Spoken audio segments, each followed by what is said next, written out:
You're listening. I just don't care. Look, if you're 300 pounds, then you are a monster, and I don't want you to talk.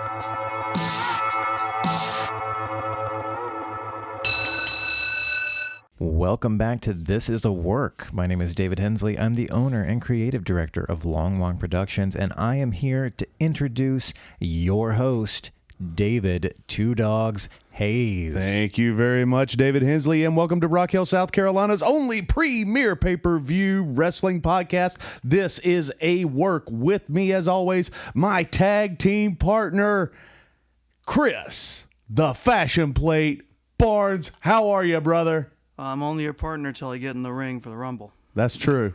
No friends, no alliances. So we're going to have a buzzer every 2 minutes, and then one of us gets to speak. And Chris, we are, well, obviously we're here with Hensley, but we are not in the studio alone today. Uh-oh, Jesus? Well, Thank you, Chris. Oh my gosh. Wow. Thank you for that compliment. Excuse you for stomping all over my witty repartee. You're welcome, my dear.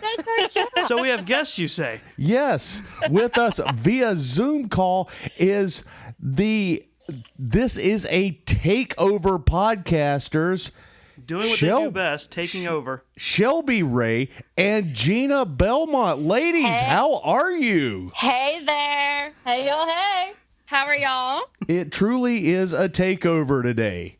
You know, that's just like Chris said, this is our job. This is in the description. Like, this is what we do. We come in, we take over, we kick ass, and we leave. Like, that's exactly what we do. We should have paid more attention to the title. It's we would have been ready for this. You should have prepared, but I know. Sign up for. Well, at the Royal Rumble, there's room for everybody. That's true. That's It's why we true. had Jillian Hall in one of them. Oh, God. dear Lord. Jillian Hall, of all people, guys. Jillian Hall. I forgot again until you said her name. We had Jillian Hall Dogs have and lots Alicia of sleep Fox. So I can't even explain like the silence that fell over our crowd while we were watching it when Jillian entered, because I had no idea who she was. I did, but I couldn't believe it. Like, that part was the silence, and then Doggz goes, "Huh, Jillian, huh." Okay. Really, I felt like Bugs Bunny in that particular cartoon where he's in the fairy tales, and they say, this is the story of Hansel and Gretel. And I'm just going, Hansel? Hansel? Hansel? This is the only type of conditions where they could pull off Jillian Hall and not have the crowd just bury her. Really, it's... I mean, you're not wrong. Yeah, I'm glad she got a payout. Don't get me wrong. I want people to work, but Yeah, Sure. not on my television. Doggz and I had to sit there and explain to basically everybody that her gimmick was she was a singer, but get this, she wasn't good at it. Shocker. Yeah, Crazy. that's. Well, let's jump right into this. We will get back to Jillian, I promise. Please, I want to talk more about Jillian Hall. Please. This podcast is now about Jillian Hall. This is the Jillian Hall. So we started out our pre-show with the women's tag team title match. Now, let me just go off on a small tangent. The Rumble Royal. Wow, we're doing to a great start, we're my doing dear. great. The Royal Rumble is my favorite pay-per-view. Me too. Right there next to WrestleMania. It's that important to me.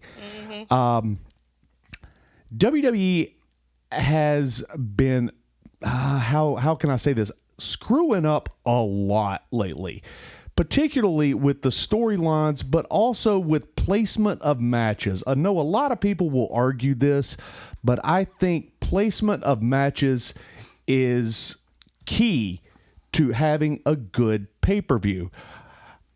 I have zero complaints with the way they have stacked this card.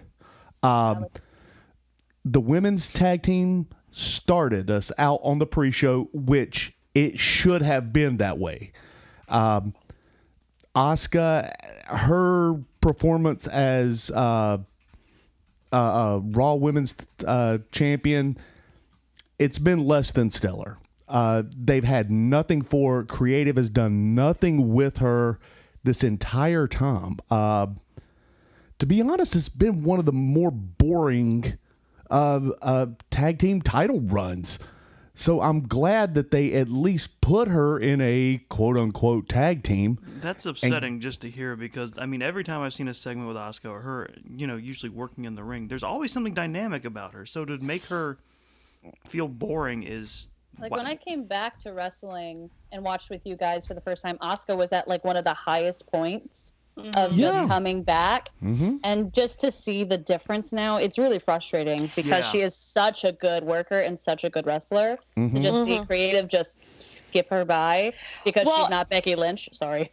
Well, and it doesn't really make that much sense to me because Doggz, you were talking about how they don't have anything for her creatively. That doesn't make any sense to me. She is a walking, breathing, perfect wrestling character. Like, why? How do you not have something for her? Exactly. That's my point. Why is Creative not focusing on her? Like, I mean, she ran roughshod across NXT and Raw and SmackDown. She technically never actually lost the NXT Women's title. She had to give it up because they were calling her to Raw. So they literally held a title like shot tournament type thing, or at least I think it was like a 4-way match to get the vacant title. So Regal she actually likes to do that. Yes, he does. He likes to do that. Now I'm just thinking of that. Loves his matches like that. I ain't mad. I am not. No, they're I'm great. not going to offend our Lord and Savior, William Regal. There you go. He'll hear us. He will know. I'm sorry. I'm sorry. Forgive me, Father. But so she actually never lost it. So you have someone who didn't even lose a freaking title, and you say you can't have anything. You don't have anything for her to do except put her with Charlotte, which Charlotte's great, but she doesn't need her. They both don't need each other at all. They don't. No. So I mean, really, it's they threw her a bone with this with the women's tag titles. So everybody knows my feelings on the women's tag titles. So this I don't know if I agree with them wholeheartedly, just because we did work hard. I say we, like I had something to do with it. I do the same thing. We worked super hard to get those titles, and I don't want them to go away just because they don't know what to do with them. Technically, weren't they brought back because they did exist at one point? Yeah, sort of. Yeah, like they weren't a regular thing, right? And technically, they were the WWF Women's Champions, tag team champions, but we're splitting hairs at this point. Right. But no, I agree with you guys. It's just there's not gonna be much done with them anyway until Vince McMahon is done because he just hates tag wrestling. He hates tag wrestling. It's so true. The women's tag division is non-existent. You just can't throw people together and call it a tag team. I mean, you can do that. Specialty. You can do that once or twice, but you can't have just a whole roster of people that are just thrown together. And sadly, that's what we've got, and that's why we only have 3 tag teams, or maybe 4 at this point. Who's to say? Right. But getting into this match, I thought we started out well. We except for, your favorite and mine, Nia Jax. Boo, Nia Jax. Boom. She cannot sell to save her life. I mean, no, I think at one point during the tag match, I counted. It was like she just lays down for 5 Mississippis and then gets up. Yeah, I think someone said that. It might have been you, Chris. I think it was. Some of the previous ones. Like, she literally has a counter in her head. You can see it. Like, you can see it. Like, as a person who used to teach children how to perform on stage, she is doing the exact same thing that we teach children to do. You literally go off stage, count for 3 Mississippis, and then make your entrance. Like, that's exactly what she's doing. That's exactly what she did. It is. And it's so evident. At one point, you saw her take a Hurricane Rana into the turnbuckle. She sat there, she counted to 3, and then she just got back up and started doing her shtick again. Like, I think the thing that bothers me the most That shtick is was that, annoying me. like, what bothers me is that, like, if Undertaker gets hit, he'll react. But if he's gonna no-sell get up, he has a face that looks terrifying. The fact that he did not die with that hit. Right. When Nia falls over, she's just like, all right, guess I'm gonna get up for the day. Like, gonna go take a shower for my, 9 to 5. Like, that's like the feeling that exudes from her sometimes. I'm like at least try. Well, honestly, Undertaker is probably a bad example of that because his whole gimmick is "I am dead." You can't hurt me. But a better example would probably be in his dead face, right? Than his in her live face. I think a better example would be probably somebody like Braun Strowman. Yes. Okay, he takes fair. He takes a hit. Yeah, he doesn't have to sell it. He's 300 pounds of muscle. Yeah.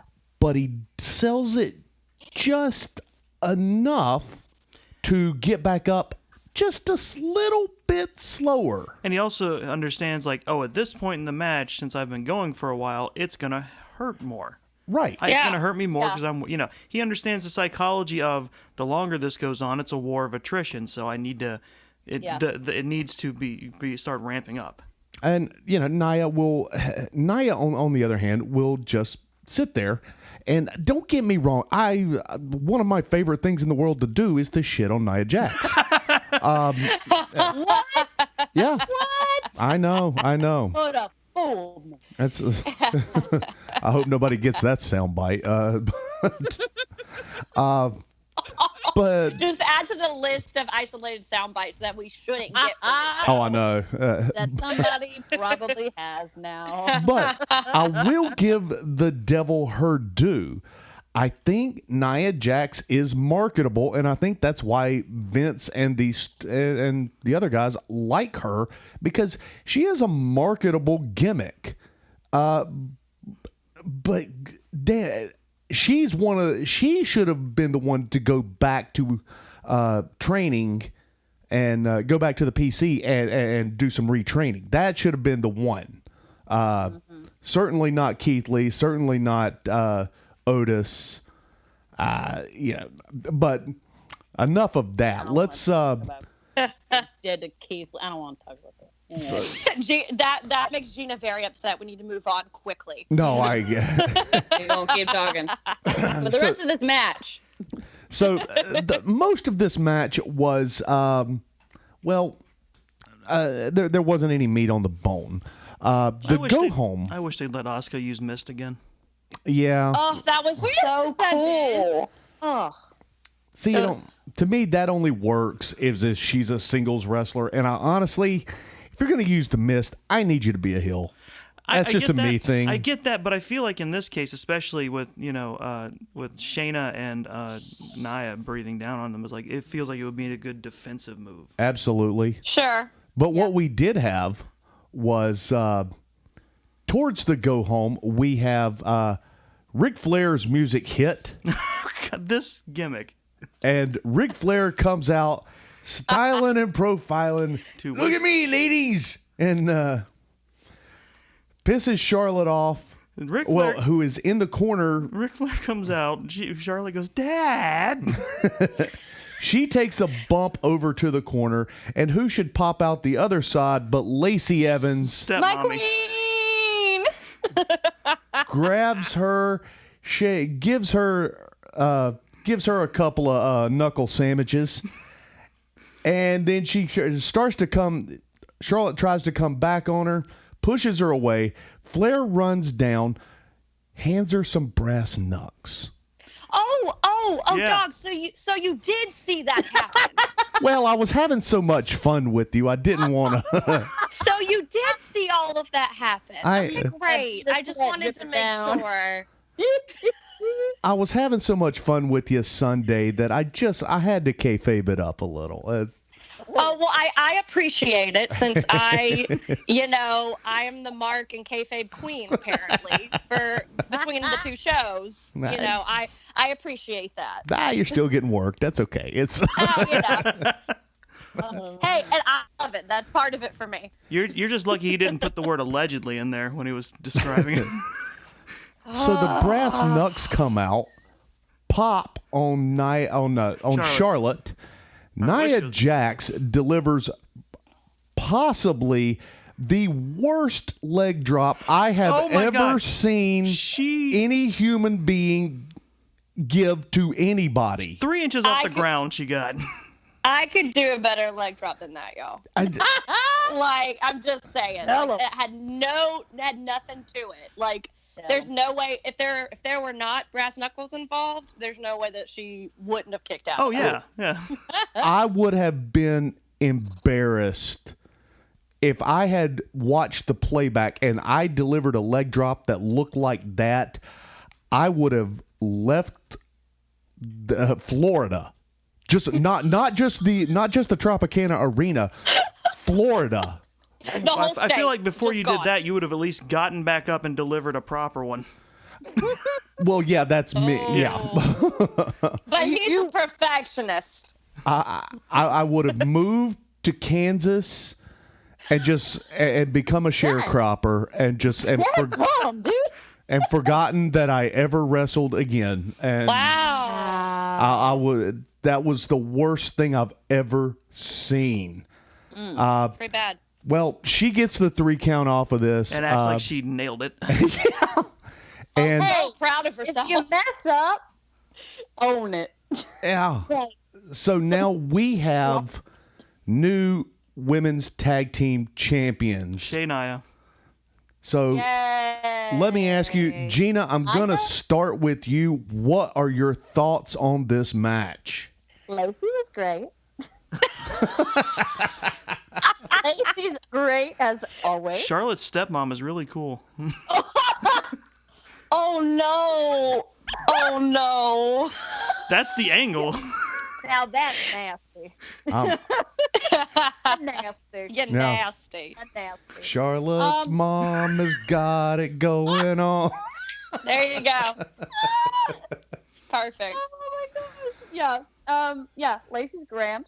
But pretty much everything that we talked about, I agree with. Asuka, like, come on, like, give her something. I mean, I also am in the ring of kind of like, give Lacey something too. I was shocked that she was not involved, like, more, like, with, well, we'll get to that later. But I think that it's funny. This gimmick is funny. I feel like we could do better with Lacey, like, for writing as well. Agreed. I think that it's funny. It was funny the first few times. Now it's kind of like, all right, now this is kind of getting creepy because her she's very, very, very devoted to the character. So like, her Instagram is just all like thirst traps for Ric Flair, and I feel like it's a lot. It is a lot, but I love it. It's great. Of course you do. You know what makes it? You know what makes it better / worse? I just looked it up. Lacey Evans is 4 years younger than Charlotte. She is. She's 30 and Charlotte's 34. Yep. Right on. Yep. Nice. Shelby, what are your thoughts on this match? Aside, I don't really know, and I don't mean that to be sarcastic or anything. I just with the way, like you said, Doggz, that they're going with these women's tag team matches, it just kind of isn't really doing it for me, and I feel like they could do a lot more because I'm not a huge fan of the double champ. No, I can dig it. I'm really not, especially, I mean, it's a little different when it's like you have both of the women's titles or both of, whatever. But like when you have a title and a tag team title, that just seems really strange to me. Like, it seems like they're just trying super hard to just give her something to do. Yeah. Mm-hmm. And she, again, like I said before, she doesn't need all of that. She doesn't, like, in my opinion, she doesn't even need a title to begin with to be relevant. Well said. I agree 100%. So with these tag matches, and I don't know if maybe it's just because I'm on such a high with the NXT Dusty Rhodes Classic with the women right now. Oh my gosh. You can see what actual tag team wrestling can be, and then you see the match for Royal Rumble that's supposed to be for the women's tag titles, and it's just nothing really in comparison to me. So I think both of the teams really shouldn't be a team, and they need to just completely revamp, or just rework the teams in general if you're going to have it. Absolutely. You know? And so to me, this one just didn't really do it for me. And it, of course, as a women's wrestling fan, that made me sad because I always want to like the women's matches. Sure, absolutely. But I mean, I am enjoying the side feud with Lacey and Charlotte. I wish it was more of just between the two of them. Yeah. And you kind of had Flair to the side a little bit. Like, I know that that's the motivation, and that's why Charlotte's mad at her, and I get that. But I hope eventually it will just be the fact that they lost the titles. I'm hoping that it will just go forward to be Charlotte versus Lacey. They worked so well together in the beginning. They do. They work great, and I'd love to see them go back to that feud. Yeah. Mm-hmm. And really, they've had great matches. So this that's because Lacey can work. Yeah. Lacey's good. They just need to stop. need to find somewhere to put her. Yeah. absolutely. Well, I think they're going somewhere. I like the feud between Charlotte and Lacey, and I think we can move somewhere with this. We can take this into Fastlane, and dare I say, we could go to WrestleMania. It's going to WrestleMania. There's no way this isn't going to WrestleMania. You don't think this is... I'm saying there's no way this is not going to WrestleMania. No, I don't think it's going good. to. It's going to WrestleMania. I think this is a transferable feud that's going to end around Fastlane, maybe early March if they do another pay-per-view for March. I don't know if they will or not. Are they doing 2 nights of WrestleMania again? Yeah, they're talking about it. Yeah, I think it's going to be. If they are, it's going to WrestleMania. Yeah. So go ahead. To Shelby's point, in a sad, weird way, the match being what it is means that women's tag team wrestling has achieved equality with men's tag team wrestling. Yeah. I didn't want to make that point, but damn it, you're right. Yeah. Yeah. Sad but true. Also, Asuka deserved better. Because to make this match end on Flair family shenanigans really shafted her. Yeah. Agreed. True. And Ashley, that's really all we can say about this match. Flair and Lacey, that's it. Or is it? Anyway. Well, the match itself had no meat on the bone. We have new tag team champs. It was properly placed on the card. I gave it a 2 Meltzer. All right. Moving into the actual Rumble, we start things off again, well placed. Goldberg. Sorry. I'm hearing Katie cheer already in my head. Is what I'm hearing. Versus our WWE champion, Drew McIntyre. Now, yes, we do have some Goldberg fans in the crew. And, just one particularly vocal one. Yeah, I wish they were more vocal about their love for Goldberg. Oh my gosh, man. Bring out Louise. It's like, I can't help it that they're wrong, but Fine.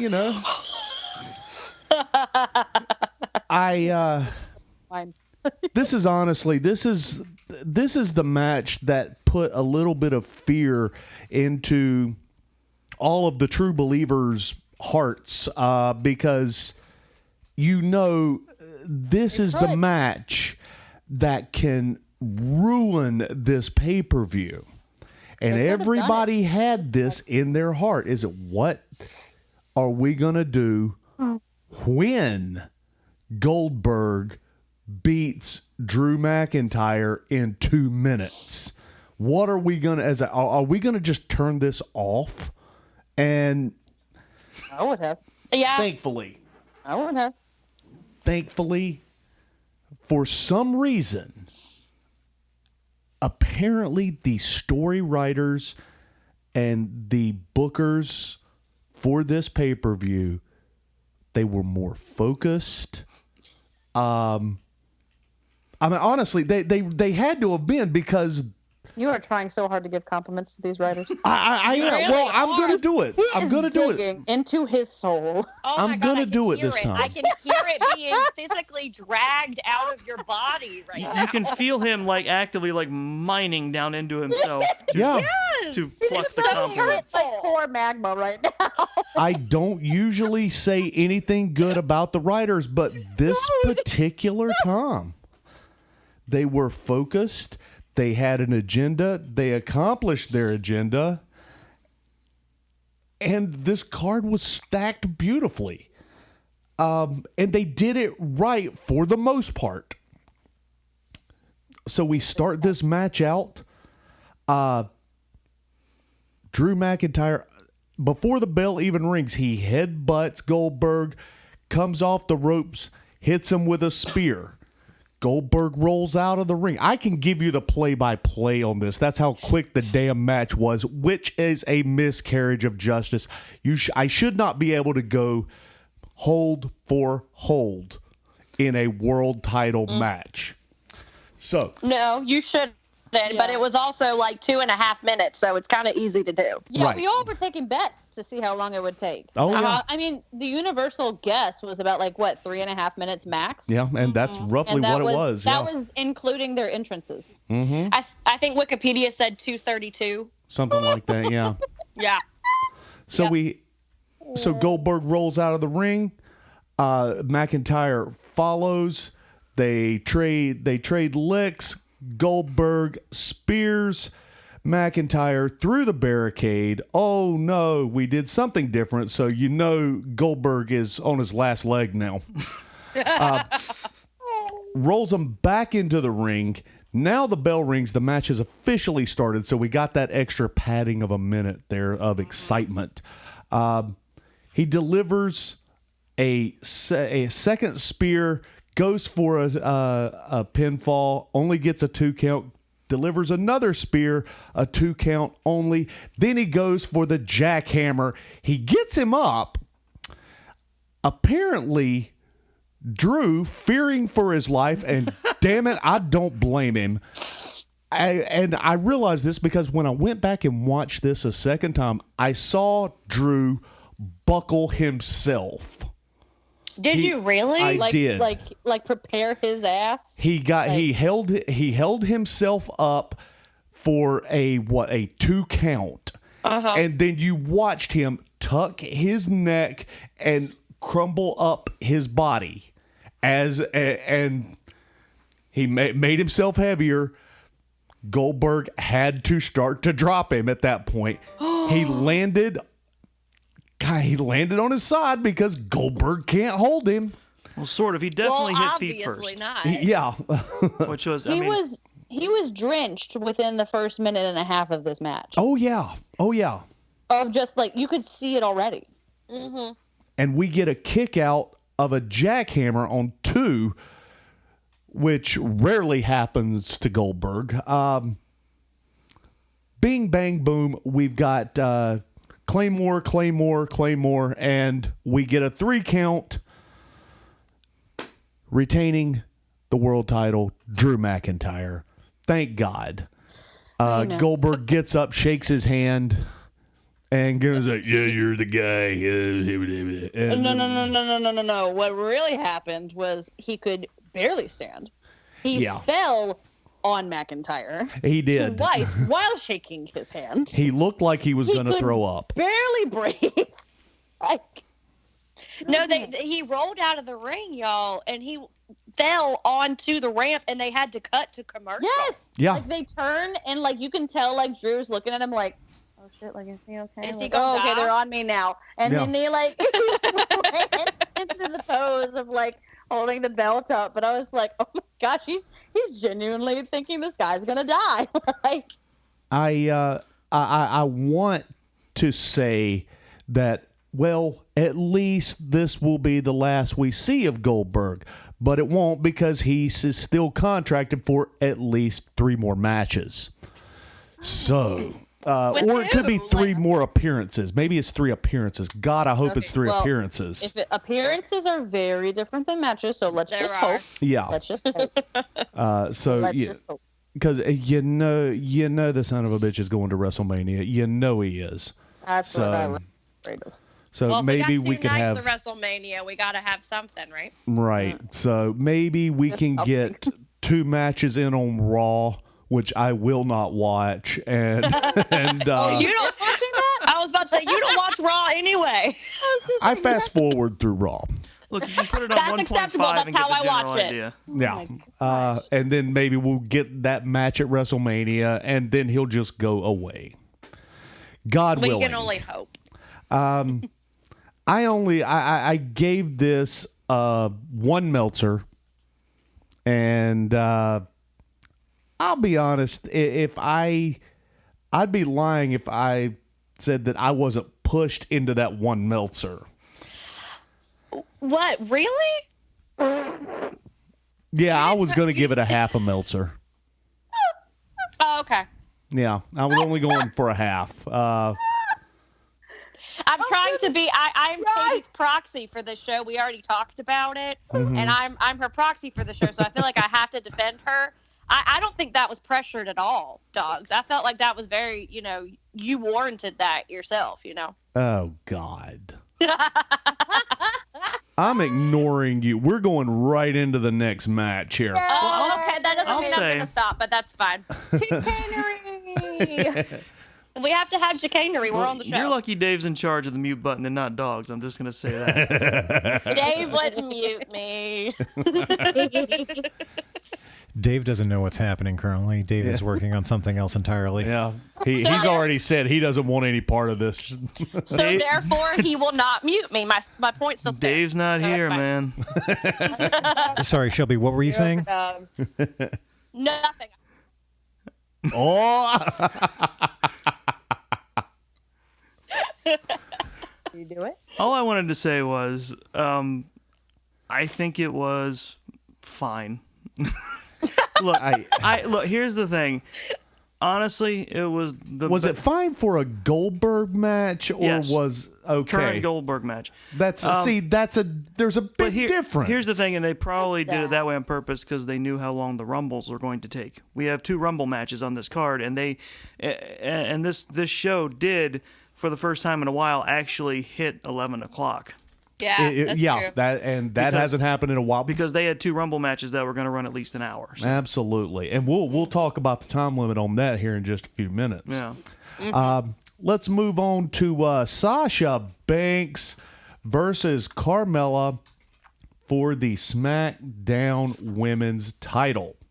Our best inside jokes came from this match. Yeah, that's true. The biggest laughs we had came from this match. Oh my gosh. Reaches. Here's the thing about this. When you have to preface it, it's going to be good.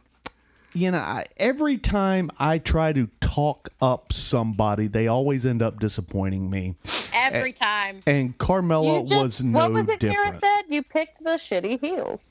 I do. Here's what happens. 2 things happen that you will into existence. 1, talking up someone and giving them praise, and then they immediately erase that goodwill somehow. Mm-hmm. And you predicting how WWE Creative's mind works, and it goes exactly the way you thought it did. Yeah, and that's my only That's my only talent in It this is your world. power, your curse. I mean, to your own detriment most of the time. Oh yeah. Mostly, yeah. Yeah. You find something, and We share that, Doggz. it We share happens that even sometimes, harder like when me you with find NXT. something nice to say about someone you normally don't care for. Right.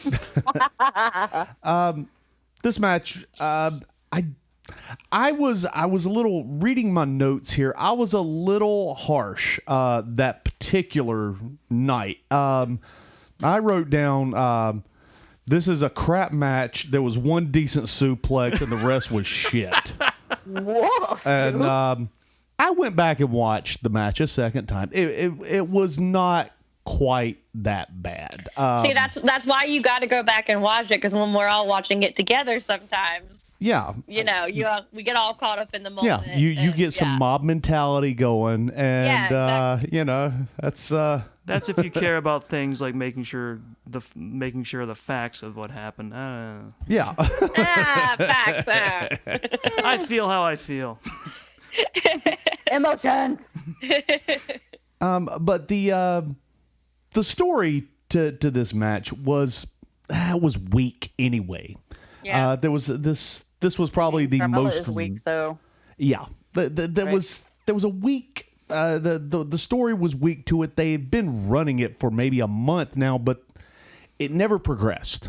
It's just, hey, I'm back, and I don't like Sasha Banks. Well, Carmella For shouldn't. some reason. Here's my sommelier. Well, That's Carmella shouldn't really be a snooty heel anyway. true. Now there was one thing, Barnes. I think you have something to say on this one. What's that? About the one particular spot where Mella gets tossed right. out of the ring and gets caught by Sasha. Reginald. Sasha gets caught. Sasha I'm gets sorry, caught. Sasha gets caught. Well, it just bothered me that her reaction was because what happened was Reginald caught her and set her down. Mm-hmm. And he's like a gentleman. Yeah, and he was just kind of like, hey, I caught. He kind of seemed impressed with himself, and then she hit him. Yeah, Sasha Banks, the face, hit him for catching her. yeah. I thought that was barbaric. Not even playing it up just like that, but it's like in basic terms of you're being the good guy. I mean, just because he's treated as the unfortunate mook who lives to be humiliated by Carmella and also to take lumps for her. Yeah. So he does something that's unambiguous. I mean, even if it's accidental, it's unambiguously nice, and her reaction is, "How dare you, wham." Yeah. That was a bad character moment. And as a reward, he gets hit in the face, and the ref throws him out. Yeah, that didn't make much sense to me at all. I get that was the spot to get him Yeah. gone, but I mean, Weak story. so he would have been allowed to stay if he had just stepped aside and let her skid onto the floor by herself. Yeah. But what happened right after that, as he's leaving, was Carmella performs a suicide dive. I know I'm not supposed to say that, but that's what the move is called. Mm-hmm. Are we not allowed to say that anymore? You're not allowed to say suicide dive anymore. What do you call it? Tope Suicida? yeah. Thank you. Tope suicida. I know it, but that's just the Spanish word for suicide. I know what that Yeah. is. They changed a letter. Yeah. Oh wait, yeah, because that is what that means in Japanese. Yeah. Right? Spanish. Yeah. Is it Spanish or Japanese? I'm It's sorry. Spanish. It's Spanish. Oh, I'm sorry. Wow. Hey, I caught myself. Okay, I caught myself. It's something weird. It's No, foreign that's speak. not what I meant. That's not No, what no. I meant. That's what you meant. No, I know we what's got in it. your heart. Yeah, That's a Doggzism. Dang it. it's other people speak. Long Walk Productions is not responsible for the thoughts and views of the hosts on this network. Yeah, Shelby. Oh Yeah, my there you go. God. See, and that's why you're my tag partner. Four punches. Bam. All right, I'll remember that. That's fair. I understand. So Mella performs attempted a tope suicida. Well, Sasha missed her.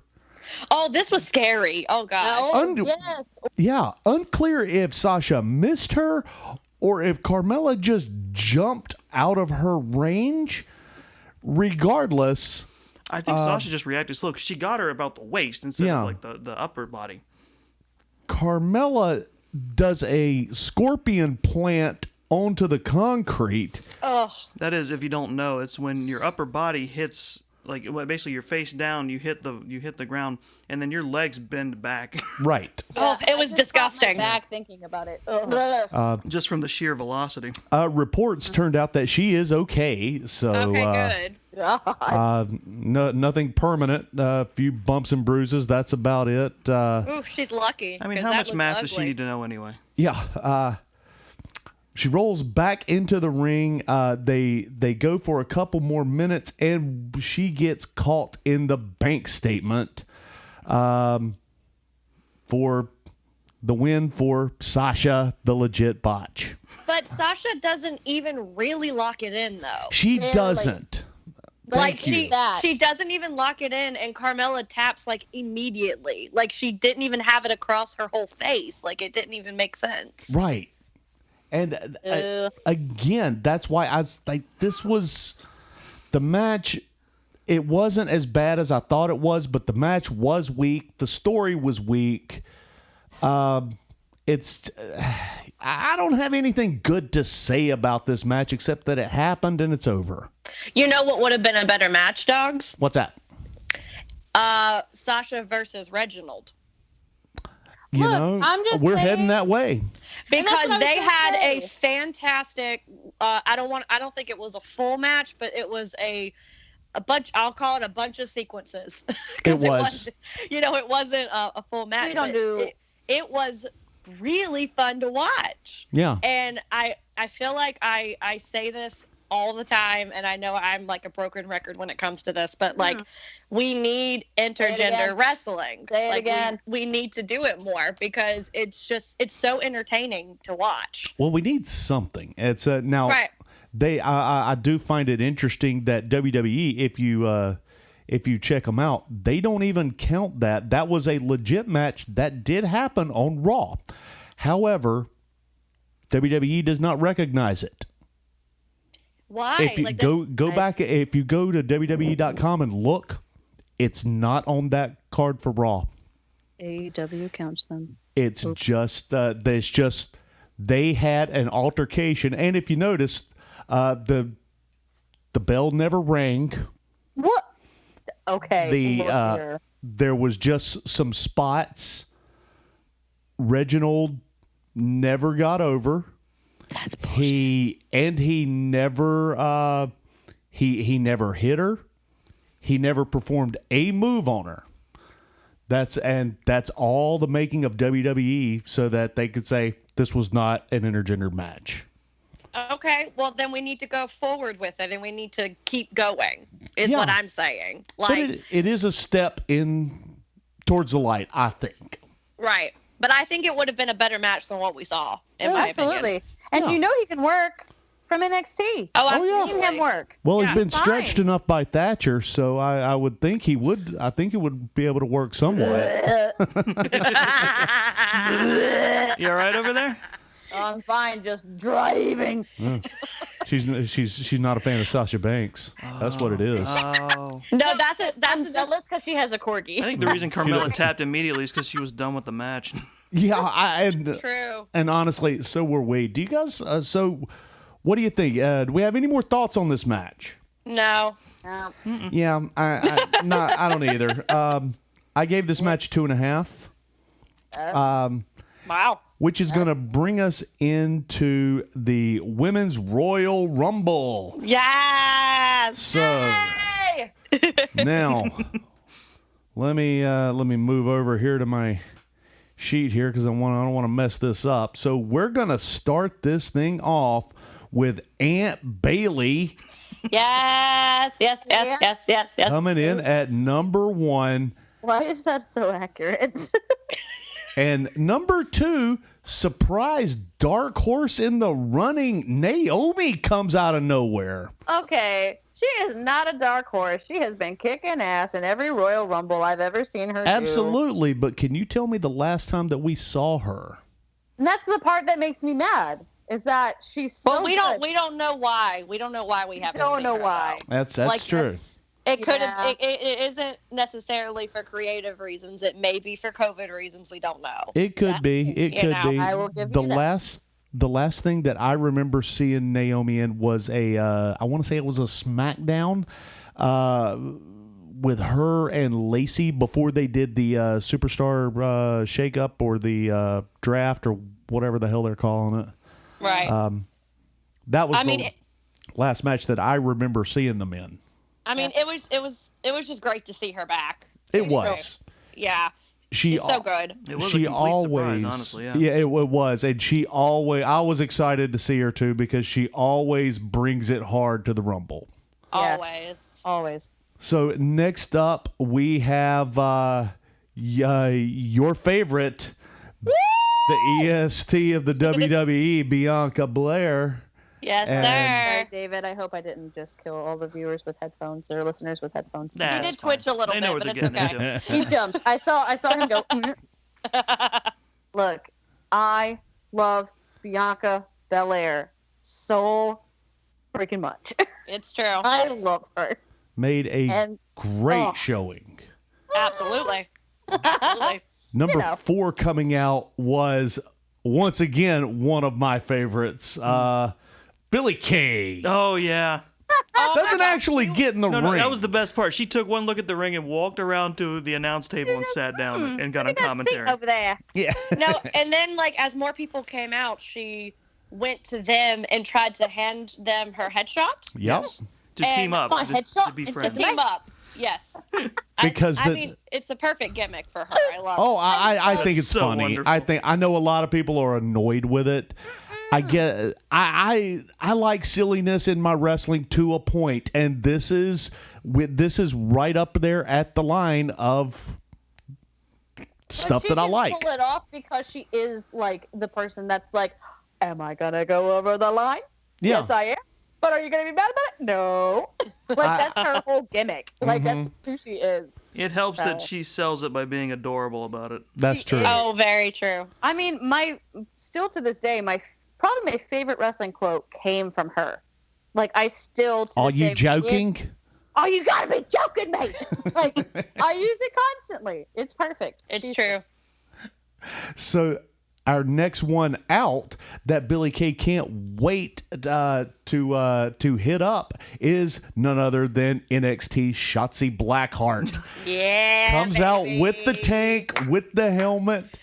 She runs up. She puts her hand out like the kid in China Tiananmen. stopping Tiananmen Square. Yeah. I Tries was like, to hand dogs, over a where is this headshot going? Yeah. and immediately gets fired at. Yeah. And Shotzi What is immediately fires at her. Shots. Y'all, shots that tank is everything. It's Isn't just it great? everything. It's Is just everything. A joy. I mean, Joy. again, walking it right up to the line of humor without crossing it. And I'm here for it.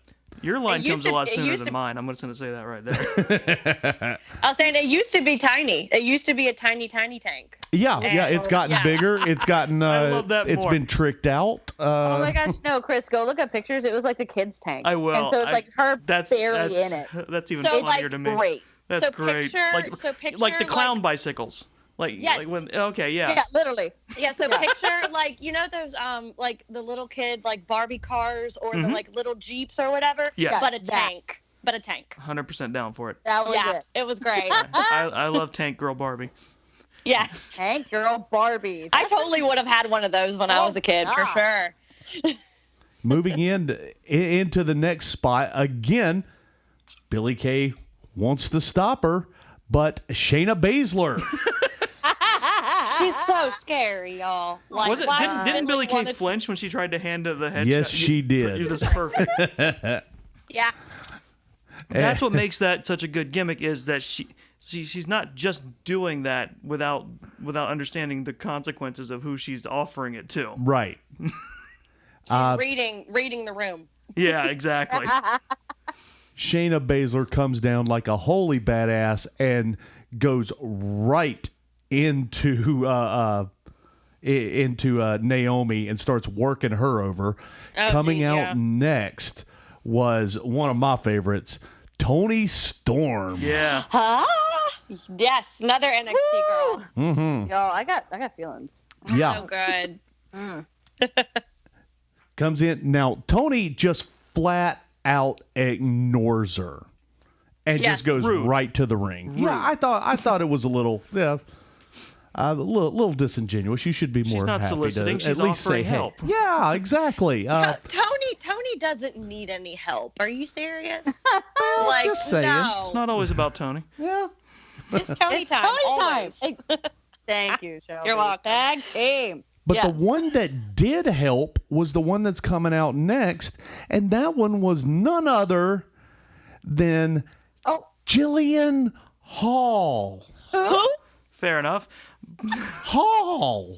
Would you stop? She didn't even have that long of a run for this to be. I know it wasn't even this gimmick lasted a month. As evidenced by me and Doggz having to tell like 80 to 90% of the room just who Jillian Hall was. And it honestly, I mean, the gimmick was so forgettable, and she was so bad. I mean, honestly, the only reason I remember her is that the gimmick was very forgettable, but she was so bad that it got stuck in my brain, kind of like Nikki Bella. It was. I was just like, oh God, I need her to go away. Oh God. So basically, what I'm getting is, for anyone who has seen Schitt's Creek, she's the girl who comes in, I'm a little bit Alexis. Like, she's like the girl that's like trying really hard to sing and then like doesn't sing very well. Is that literally it? Sort of. Her gimmick kind of had like three phases. First it was she is like a singer type who was not only a bad singer, but she also had a weird mole on her face. Like, it was a big, like, pepperoni-sized prosthetic mole. Yeah. And then when they decided to get rid of that angle, they just had the boogeyman eat it. Yeah. Yes. That happened. That was the big joke, cap to that joke. So then she was just a bad singer, like also like a life coach guru type. And then she ended up. She was helping Stephanie McMahon at one point, and then she was gone. Yeah, and really that was it. Never saw her again. So I understand for these Rumbles, I know that we need to have, some Hall of Famers come and make appearances. We need like people. I'm not saying she's a Hall of Famer. I'm not. I'm just saying Hall of Famers, old people from the roster. Nostalgia. A little nostalgia. Right. I get that, but like, you can't tell me that they were so strapped for people that they had to get someone that nobody knows. Well, honestly, if you can tell, I'm going to get in trouble for saying this. Okay. I'm going to say it anyway. If you can tell me a real women's legend that is able to wrestle, then like right now, can you tell me one? We're also still living in the time of COVID, so it's a matter, I'm sure, of who picked up their phone and who was willing to come in and be around 29. Hall was home. Yeah, who was willing to come in and be around 29 other women. Yeah. Well, I think my point to that was is you have other people. You have 3 shows now. True. You have 3. I mean, NXT. They still call it a developmental brand, but it's a main primetime show now. So you have 3 shows that you can pull from, and I just don't. I don't understand. I mean, I get that people probably know her, like you guys know her, but like not the majority, positively. Right? Exactly. But like the majority of us don't know her, so I just don't. I don't know. It just stuff like that doesn't really. I would have much rather seen Garcia come in, or I mean, just anybody else from the NXT roster, just anybody else, right? Just Jillian. I mean, why? I mean. Here's what happened. Everything that Shelby said was taken into consideration, and then Vince said, "Get Jillian Hall on the phone." Yeah. You're right. You're probably right. Yeah. So next we have Ruby Riot come out, goes in and gets to work. And next we have Victoria. Yeah. Now, Victoria, I was a little disappointed when I saw her because, once again, I talked her up. And Victoria, back in the day, was a female wrestler in a sea of divas and strippers. She was. Right. It was very unfair time for her to come in to wrestling. And I knew she could wrestle, but she did not show up Sunday night. Very sloppy, a lot of ring rust. She didn't look good. But I also heard that they're in talks with her about coming back and possibly on NXT. So that's going to be y'all's problem. So. Look here. Again, that is a discussion for our show. Yeah. I'm going to let y'all take that one. Oh, gladly. Bill. So next up, we have the return of the Iconics with Peyton Royce coming out. I loved it. They had a spot in the middle of the Rumble where they did kind of an iconic They thing. tried to do it, but Yeah, Peyton wasn't playing that game. Well, plus Billy had to back unfortunately. off because she was like, oh, but I've actually already teamed up with Jillian, so I Right. can't. Oh, that's what it was. Yeah, that's what it was. Like, so I can't. It was awkward. It was awkward. Yeah, it was. It was very awkward. Let's say, you know what, we're in the interest of time, we're going to run down these just a little quicker. We have That's Santana Garrett, one of my favorites, Liv Morgan, Rhea Ripley. Here comes Charlotte Flair again. Straight out of the Ring Crew, Dana Brooke comes out.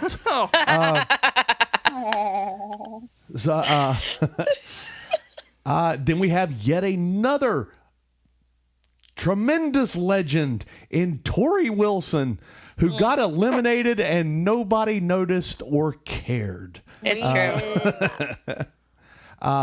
We're like, oh, hi, bye. Yeah.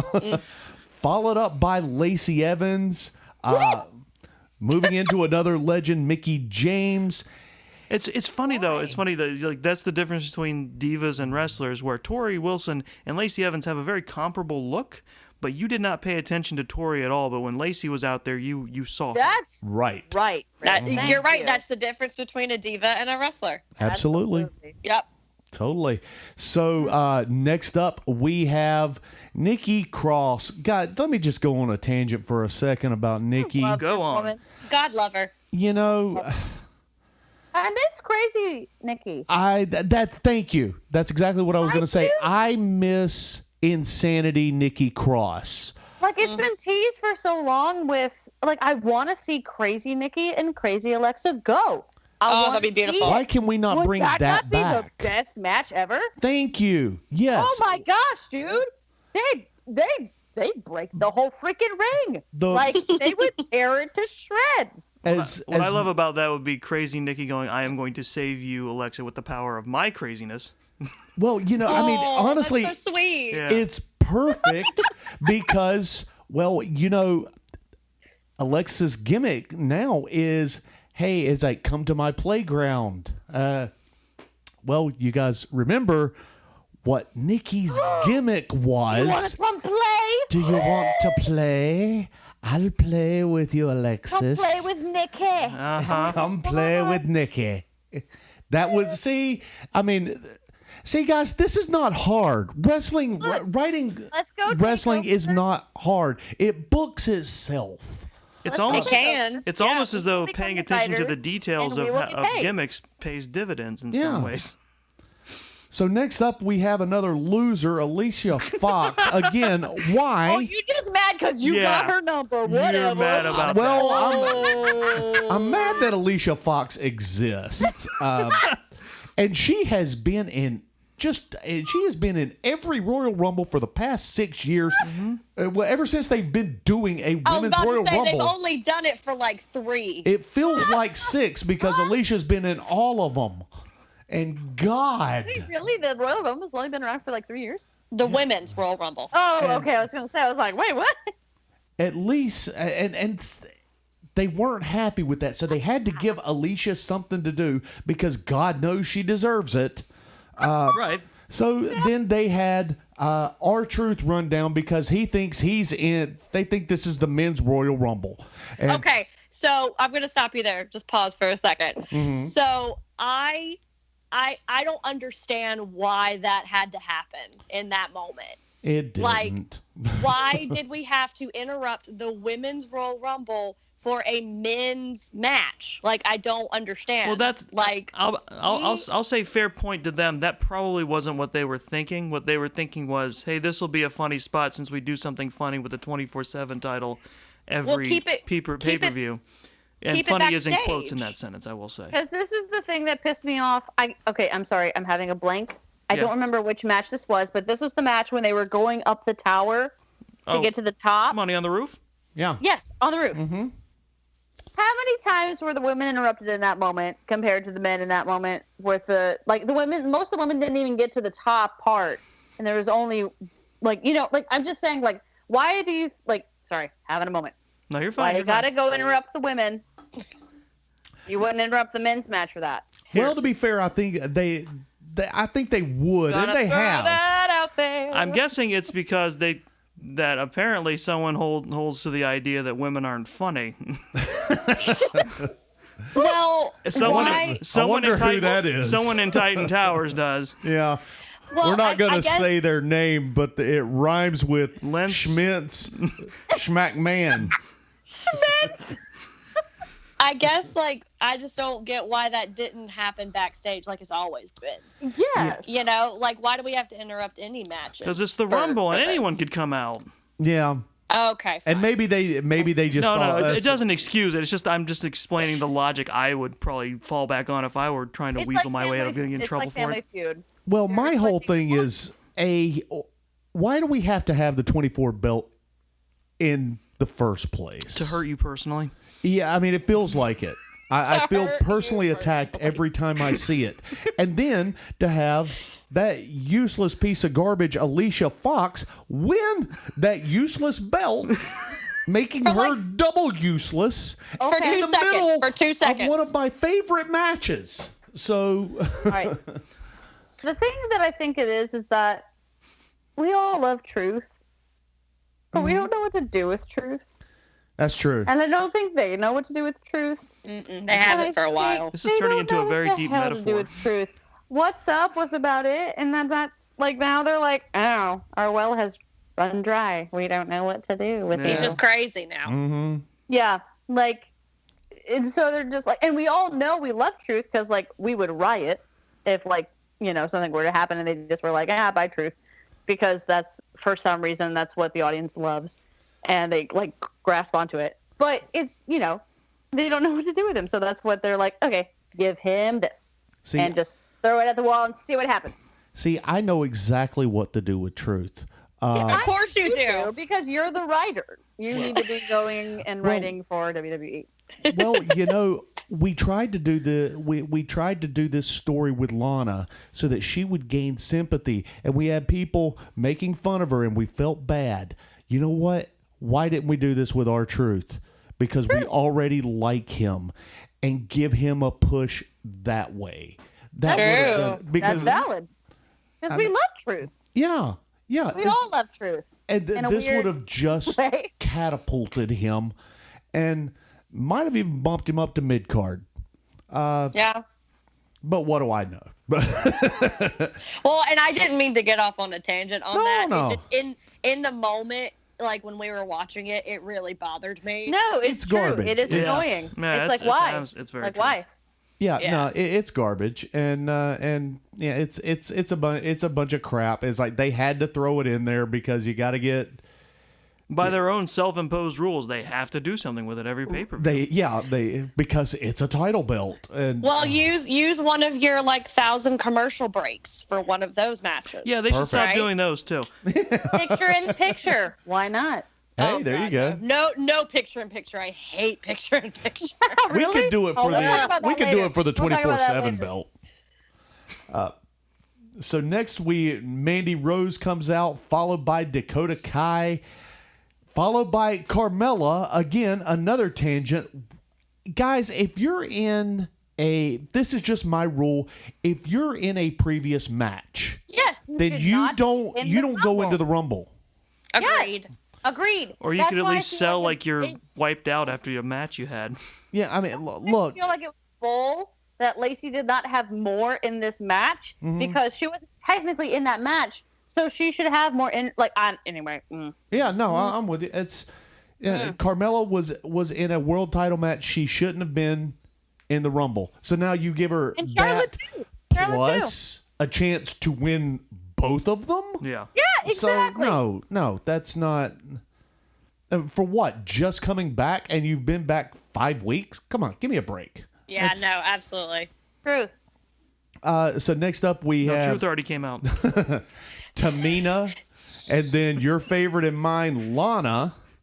Boom. Number 27. Honestly, guys, when she came out at such a high number, I thought she might take it. And that was number 27, Alexa Bliss. Yeah. This That was some false hope right there. yeah. That was But this was my favorite I like part that spot, of the though. entire pay-per-view. tell us about it, Gina. Tell us what happened. One of my favorite things in this pay-per-view was this moment. Yeah. And maybe it's because NXT had one of the badass moments, but maybe it's because just Alexa is really awesome. Alexa decides she's about to just change. Because the going whole super everybody in the scary. ring climbed up on her. Yeah. Yes. Yeah. They're all around her, about to get her. She goes, I'm about to get spooky, scary. Come play with me. And Rhea Ripley says, nah, bitch. Kicks her. I ain't got time for your magic bullshit. That's right. She goes right over that top rope and by. I ain't afraid of no ghost fling. Eliminated. Love And it. it was just so glorious. Yes. Like, Just as the everyone- lights were going out. Like, That's when a good subversion happens. Yeah. Yeah, because the lights were starting to go Yeah. out, and then Right. Rhea was like, It was nah, so bitch, I'm magic. out. Yeah. Yeah. You ain't transformed yet, Like- bling. And that's the thing. It's like you talk about that, and I think that's maybe why it's my favorite moment. Is like all the time you like make fun of and poke fun of like those things in movies where you're like, or just like in normal like wrestling where you're like, oh, like, but what if someone just came over and just like punched him out of the ring? And that's literally what happened. Like she was about to go Super Saiyan, and just someone goes, nope. Bam. We're Those gonna are fix that. those are some of the And that was funniest it. moments in wrestling to me when and you this is how you learn what wrestling logic is versus real world logic is, because someone Yeah. takes a moment to use real world logic and it becomes a hilarious subversion of what normally happens. Yeah. Yes. Yes. And I think Also that's why one I of my love it so favorite much. moments. Yeah. It was so perfect. It was. So You know- next. Oh, go ahead. He probably came up with it too. Probably did. Yeah. She's So- funny like that. So next up, we have Ember Moon coming out all the way at number 28. Yeah. Comes in, gets a big pop. She looks great. She really does. Always She's doing does. great. Always does. Yeah. Followed by number 29. Again, I got a problem. She was in a match earlier, therefore you got no business being out there, but she is the gimmick. So Nia Jax comes out at number 29. Because And, why? and number 30, I'll say to hurt me personally. Natalia? Question mark? Why? No, it was her. Again, same thing with Jillian Hall. Why? It's Well, Natty, like, she had her spot, like, that number 30 spot intact, like, before the Rumble started. Like, she earned Yeah. that spot or something. yeah, she had a match that earned her that spot. I can't remember Yeah. who it was with, but yeah, she earned that match. she earned that spot. I mean, and so there you go. So I'm guessing, is she gonna retire soon? Well, she should. Okay, but If we're lucky. because this feels like almost like a farewell tour for her, where she's getting these nice moments happening for her. I mean, not necessarily. They're not putting her on top, of course, but she's getting these nice moments to happen for her. Like they're just like, because I'm sure she's well liked in the company, and if she's like, and if she's like heading out, then I think they're. It feels like they're being nice and sunsetting her in a pleasant way.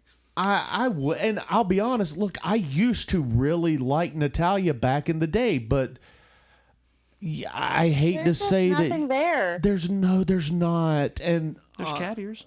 yeah, it's just. Okay, so do my preschool kids. They have those too. She has cat ears, but there's no audience anymore for her to seek out a kid to put them on. No. So, they're kind of pointless now. She is gimmickless. She is. You can see her fighting for it too. It's kind of sad. She is Bret Hart's niece. That's it. Like, and I don't feel like you should ever want to be represented as that, Yeah. I thought you were gonna say I don't think you should ever want to be Bret Hart's niece. No, I don't. I mean, that's I mean, no, but you're whatever. right. That's not the thing you should just be known for. Yeah, I mean, you shouldn't want to be known for Being who you're someone else's. who you're related to. You should want to be known for your own work, not what your uncle did. Yeah, it's like Eddie Guerrero. It's like the Guerrero family, like Chavo Guerrero Jr. and all of that. Like they're known for being a part and associated with that family. But see, they back it up with precision wrestling and great storytelling and psychology in the ring.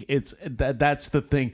There's something more to go with that entree other than just being a second or third generation athlete. They're a crazy, wonderful family. Oh, they are. I love Chavo Guerrero Jr. especially. Oh, but yeah. That's today. And Natalya, I'm just and honestly, her father, Jim Neidhart, was my favorite wrestler. Jim Neidhart is the reason that I have a goatee to this day. I never knew that. Yeah, I loved Actually, him. That makes sense, because if you look at a picture of Jim Neidhart and Doggz' goatee, it's the style he's going for. Yeah. Going to Google right now. Do it. Yeah, it's I mean, currently not. It's a little thicker than I like it, but it's still about the same cut though. Yeah, it looks right. But yeah, it comes into a point, and he would grab it and he would pull it down, and he would go, and it had this crazy laugh. And when I was a kid, I was captivated when I first saw him. And yeah, man. So now we have all 30 participants in the ring. And who is the last participant? Well, it comes down to one. And that was the EST of WWE, Bianca Belair. I mean, well deserved. I felt like you kind of, especially if you were watching the shows, you kind of could see it coming slightly, but I wasn't mad about it at all, because I mean, she has definitely earned it, and she has. I mean, totally. Honestly, I would have been heartbroken if she didn't win. Right. It's her year. Like it could have been her year last year. But it was definitely, if it wasn't this year, I would have been very upset. This is going to be the year of Belair, and she will. I feel quite confident that she will take the title at WrestleMania. Oh, absolutely. If she doesn't take it at WrestleMania, she'll take it at Elimination Chamber. I feel very strong about that. She's going to have it. Yeah, for sure. Yeah, I don't think she's going to get it. I think she'll have a title shot at Fastlane. I don't think she'll get it there. I think she's going to get screwed over, and somebody's going to just eke by her. But she will have it. possibly might be semi-main or main event at WrestleMania. So that's something to look forward to. Great women's Royal Rumble. Gave it a 5 as per usual. Nice. That's right. Tough to not get a 5 with the Rumble. Yeah. It's true. Moving into our next match very quickly is your Universal Champion Roman Reigns versus Kevin Owens. Yay. Okay. I'm going to get some heat for this. Uh-oh. But I look, I'm sorry. I went back. I watched this match a second time. This was probably Roman's best match that I have seen. I just fainted. What? At least last year, anyway. Of 2020. Everything else has been now other people have gone so far as to say this is the best last man standing that they've ever seen, and I'm like, you can shut your whore mouth is what you can do. It must have been the first last man standing. Yeah, I was like, is it yeah. It's now, that's no way. That is hyperbole if I've ever heard it. and I do get really upset when the marks on the internet, and I do distinguish marks between fans of my show. My fans are true believers, and the internet people are marks. There's a difference. They are handsome. Okay. The fans of this That's show fair. are handsome, smart people who can't be fooled with flattery. That's right. Roman did a decent job. I'm not gonna say that he didn't. It was fine. I do get upset when the internet smarks will say, hey, you know, Roman made Kevin Owens look like $1 million out there. Guys, no. Based on you Absolutely no. you got to reverse what you just said. Kevin Owens made Roman Reigns look great out there. Yes, he did. All day. Truth. Like the thing that I love about Kevin Owens is that he's not the wrestling type, quote, you know, in quotations, that you think of, but he does so much more work than everyone else around him, and he doesn't look like, quote, you know, like the bodybuilding type. Sure. I love him. I love That's what drew me to Foley. way he wrestles. I love like how he wrestles. I love who he wrestles. I love his ability to just put over anybody, but it's his work ethic that I think is my favorite thing about Kevin Owens. Yeah. Right? He works really hard, and he does great work. And he's one of those like unsung heroes. I love him. I would have given this match 3 Meltzers. I knocked it down because the go home on this match sucked. Just stupid. like it did last pay-per-view. They ruined it again. Not because of the botch. Let's talk about that. Shelby, you wanna take this one? I sure do. I sure really want to. So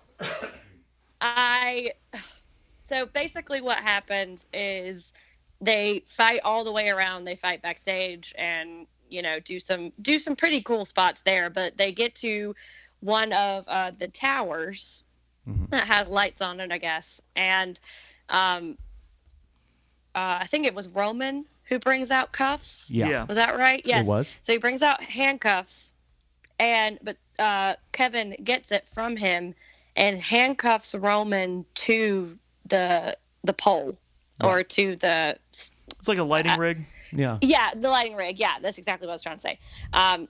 Handcuffs him to the lighting rig and is basically like, oh, okay, like ref starts counting. You know, this is going to be it. He can't get up because it's at such a low angle that he can't even get to his feet to stand. So ref starts counting, but Paul Heyman comes out and has a key to the handcuffs and tries to unlock it. But for some reason... And he unlocked it and he got up, right? Say what? And he unlocked it and he got up, right? Just as planned. Unfortunately, no. That's not what happened. I know, shocking. But the refs tries to continue counting, but he has to stop counting because Paul cannot unlock the cuffs. And so we're sitting there, and poor Kevin is off to the side trying to act like he's also confused and disoriented and down and can't just run over and just, pummel him to death. Like, so the ref is just standing there, like, what do I do? Like, he can't unlock the cuffs. And it really does. I don't know how long it took him, but you know how, like, when you're in a show or if you're on stage and somebody forgets a cue, yeah, and you're sitting on stage waiting for that person to come on, it feels like 5 to 10 minutes when it's really like half a minute. Hours go by. That's what it felt like. Yeah. And so finally he does uncuff him, but the ref has stopped counting ages ago. So we all know who's going to win the match now. Right. Right? Because if the ref continued to count, then it would have been over. And it was so bad. Down. It was like everyone noticed immediately when it happened. Right. Roman Reigns would still be handcuffed to that pole right now if the ref had continued counting. Like, it just totally sucked the air out of the match completely because you knew exactly what the outcome was going to be. So now the thing about it is that was a really bad spot that I was just talking to the fellas before we got started. We didn't even need that spot to begin with. No, not at all. It was irrelevant to the entire match. We were actually talking about like how we could like how it could be messed up. If you put it here, like they could still get out. He could still technically stand. Like we were sitting there like poking holes in the whole thing. Mm-hmm. Like it wasn't. What's the point then? Literally, all they needed to do was a couple more spots of violence, and then slap violence. On. Yeah, just some good old fashioned violence. Slap on the choke, and then nighty night, Kevin. Yeah. So which is what happened. He finally, after several months, he gets him uncuffed, hooks Kevin in the guillotine, chokes. Good night. That's the end of the match. It doesn't make sense to me for that to be what Roman wins with. And I understand that is his finisher now. I get it. He's won with it twice now. But there's no getting around it. It's lame. And you can't get into it creatively. You're just picking him up and doing it. You're just grabbing him and going. You're not falling into a move. You're not setting him up for it. You just grab it. And Doggz, you and I mean, we discussed it before the podcast started. Literally, what they should have done if they wanted Roman to do this is not just have him start doing it. It was to basically get it over by having him do it a lot before he started making it, main event finisher. Yeah. Agreed. Yeah. Yeah, you got to have it, do it, take a couple of jobbers, hook them in with it, establish your finisher, and then maybe try to go into it creatively because you're dealing with Kevin Owens here. He's a number one contender for your title, so you can't just grab it. He's looking for it, so you got to find it. Gina, what were your thoughts on this match?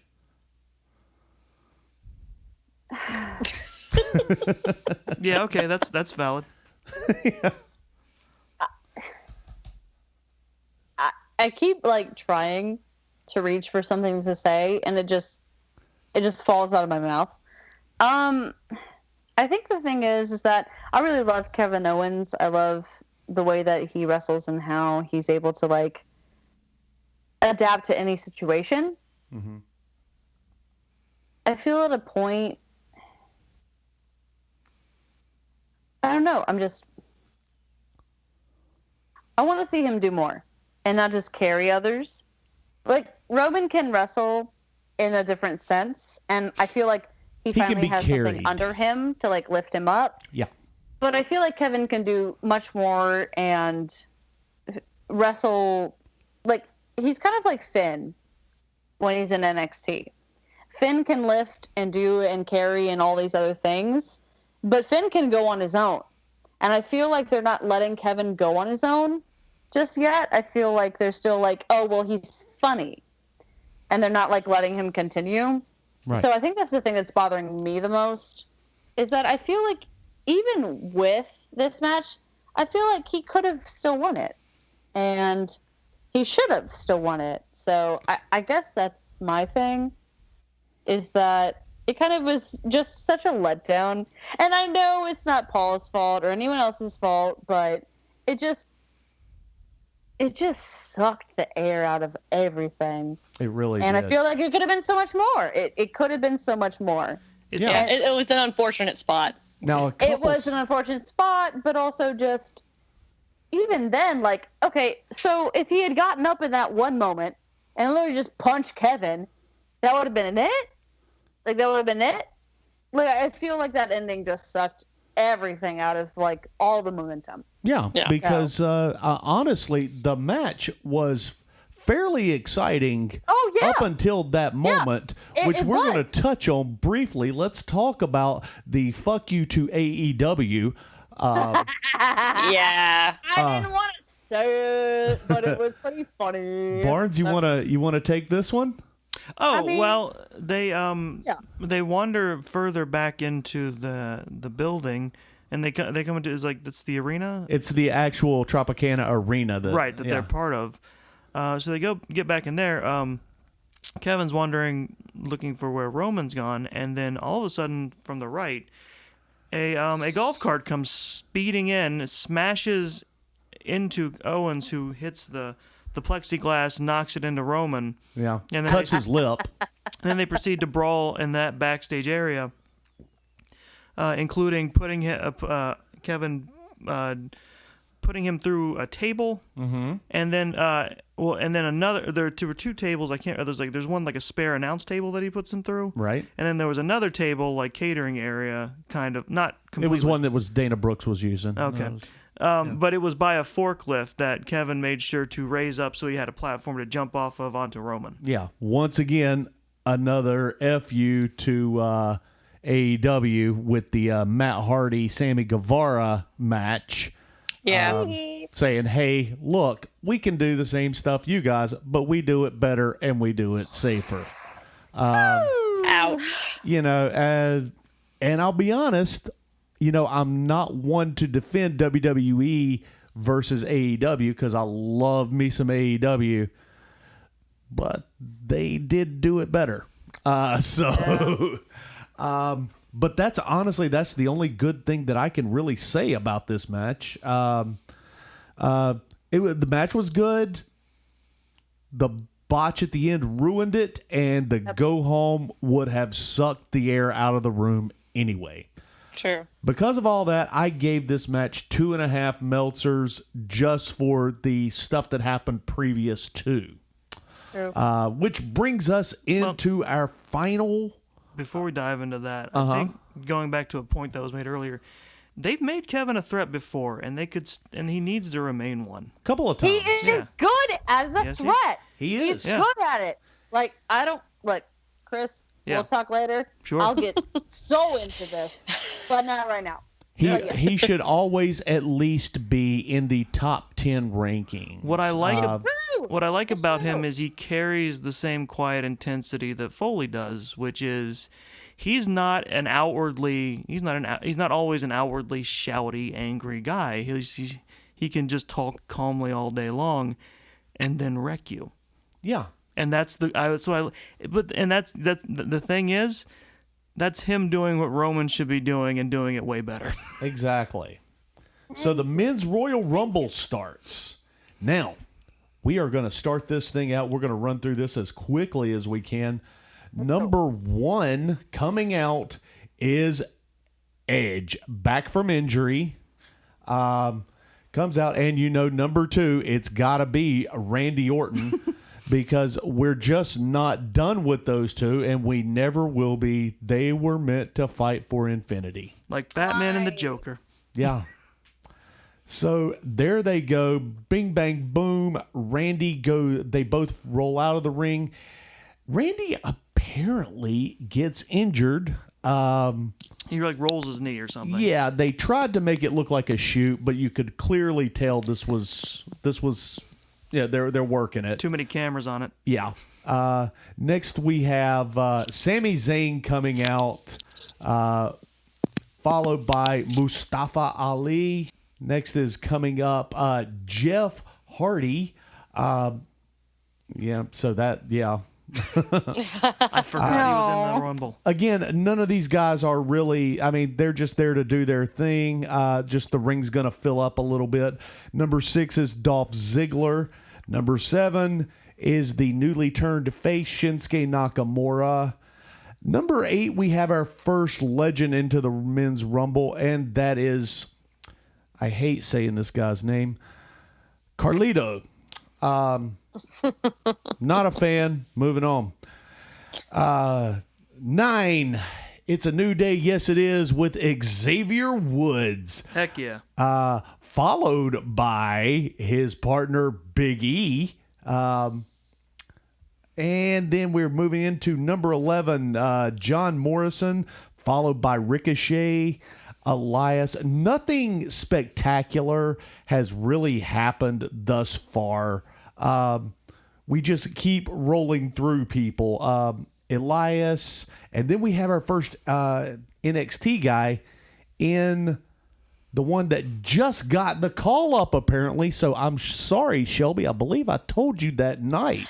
You did, and you said the first NXT guy, and it's also the only NXT guy in the entire Rumble. Gina taking the it only really one. well. Yeah. So, I have feelings about that, but yeah. So we're happy to have Damian Priest on Monday Night Raw. Good for you. Good for you. I'm so happy for you. I'm so happy. He's only my favorite guy wrestler right now. It's fine. It's fine. Just take everybody. It sounds like it's fine. Fine.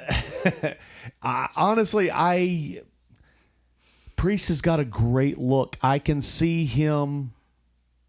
He needs some work on promos, but I think with some work, man, he can be the next face. And they gave him a good spot in the Rumble, like a good moment. And he made a good show on Raw too. But then again, they all do on that first Raw.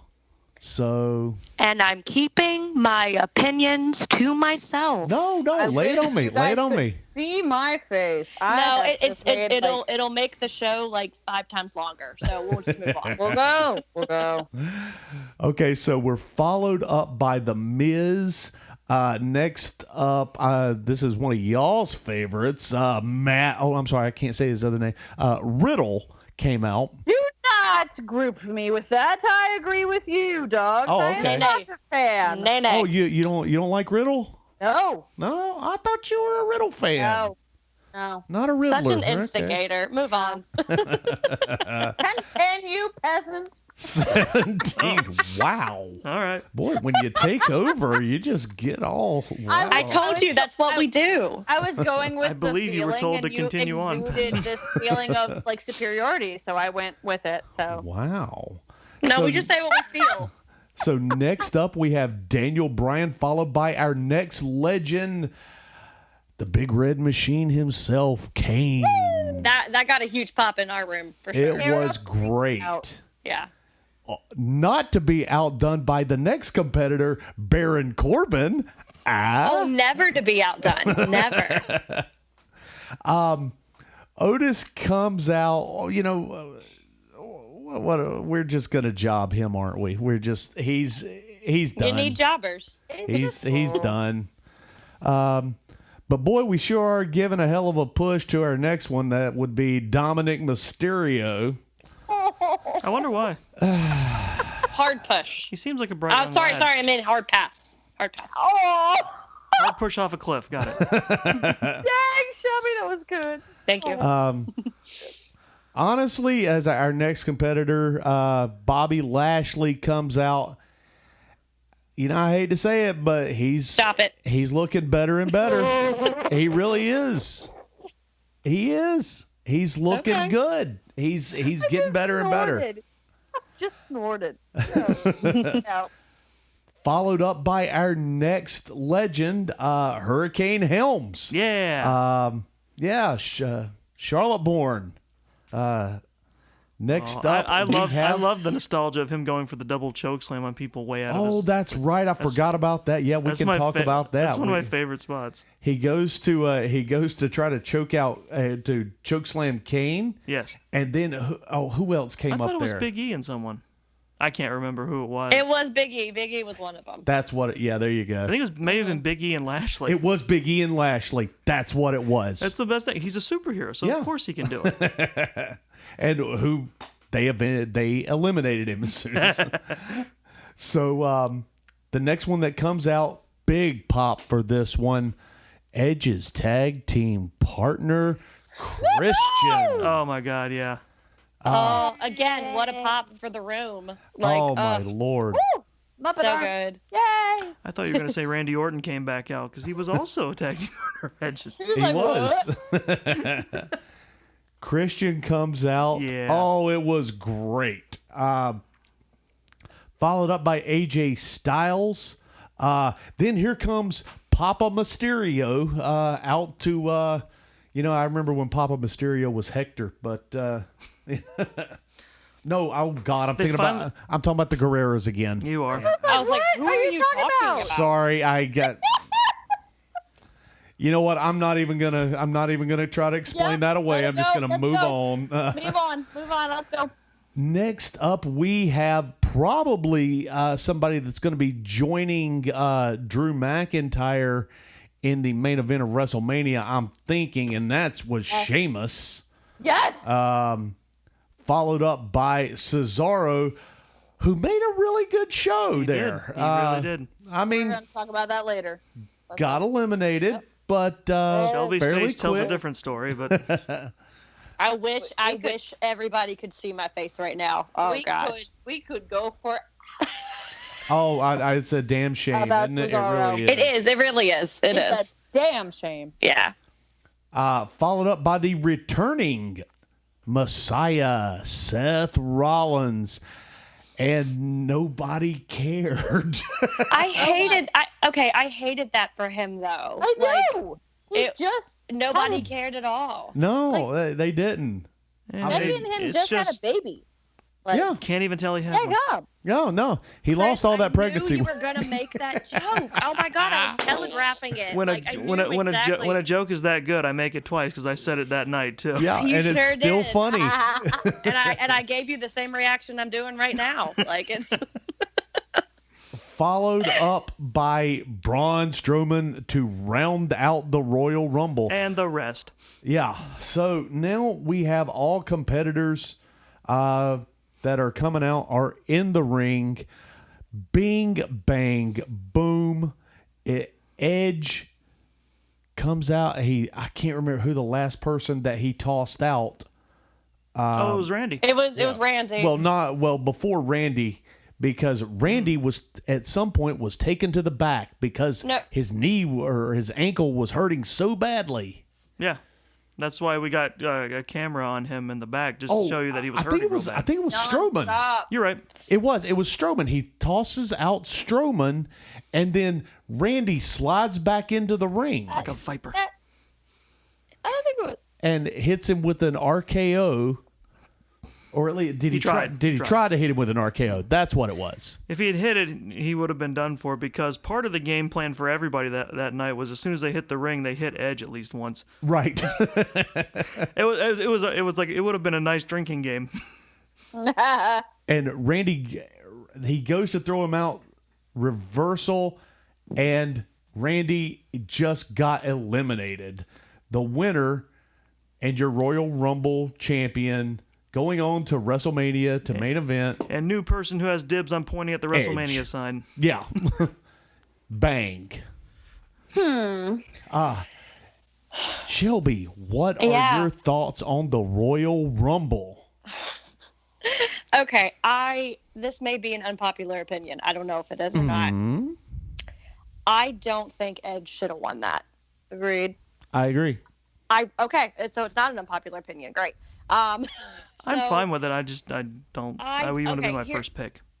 Here's my problem with it. Mm-hmm. I love Edge. Sure. Edge is great. I think it's great that he is able to come back. I still don't know if whenever stuff like that happens, whenever you have such a devastating injury like that where doctors are like, you shouldn't wrestle anymore, and then you see that person again, I don't trust it. I just don't. Sure. I feel like every time I see him take any sort of bump or him do any sort of move at all, he's just going to die. So that's not enjoyable for me. Now, is a part of that feeling multiplied by his terrified pug eyes? Yes, it is, because that is his resting face. His constant fear face. People who aren't familiar with that or that discussion, go watch Money Plane. More of that, you should go listen to our episode on Money Plane. It was very we went into extreme detail about that. We made so many jokes about Money Plane. I guess the other thing that is my issue with it is you have someone who is very well decorated in this industry, right? Like he has won lots of titles, been in lots of WrestleManias, been in lots of main events, correct? Yes, sure. Absolutely. So you have someone like him who his legacy already is out. It's already paved. Mm-hmm. And you have him win a Royal Rumble. Was it 10 years, right, to the date of when he won the last one? I think it was either 10 or 9. But I think you're right. Something like that. In an extreme long, not like an extreme amount of time, right? But you have a whole roster full of amazing talent that could easily headline WrestleMania, right? Sure. Mm-hmm. And you give it to someone who has already had that opportunity.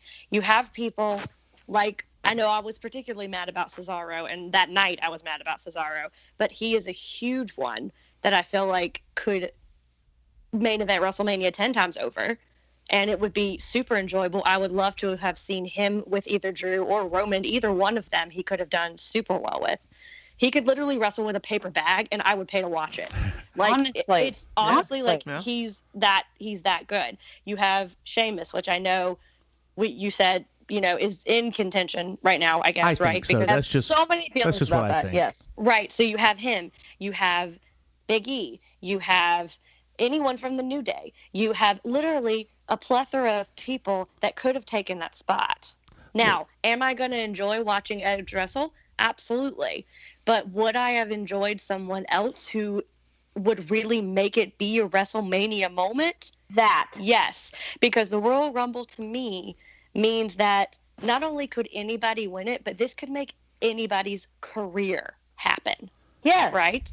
So to me, Edge has already had a career. Edge has already had a career that is super decorated and super great. So why not give that opportunity to someone else who could make that career for themselves? I do not disagree with you, and I want to pose this next question to Gina. Gina, all right, let's go. Let's armchair book this thing, and let's pretend that Cesaro did win the Royal Rumble. Heck yeah! How you going to book him to WrestleMania? Who's he going up against, and what's going to happen? Forgive me, I haven't been watching Raw or SmackDown, any of those. That's okay. It's a lot of time, especially to watch Raw. But I mean, to be honest, I guess the thing is that with Cesaro, like, he can go against anyone. Sure. So I guess I think the thing that you could bulk him up for is he could be buddy with Sheamus. And I think the thing that to be honest, what I actually really wanted was Sheamus to win this one, and I want Cesaro to win. I love Cesaro, but I feel like he and Sheamus could get together because Sheamus knows things about McIntyre. Mm-hmm. So I feel what you could set up is that Cesaro's like, hey, buddy, friend of pal of mine, let's talk. Let's get together. Let's talk about some things. Cesaro trying to edge his way into the friendship of Sheamus and McIntyre and see where that could split.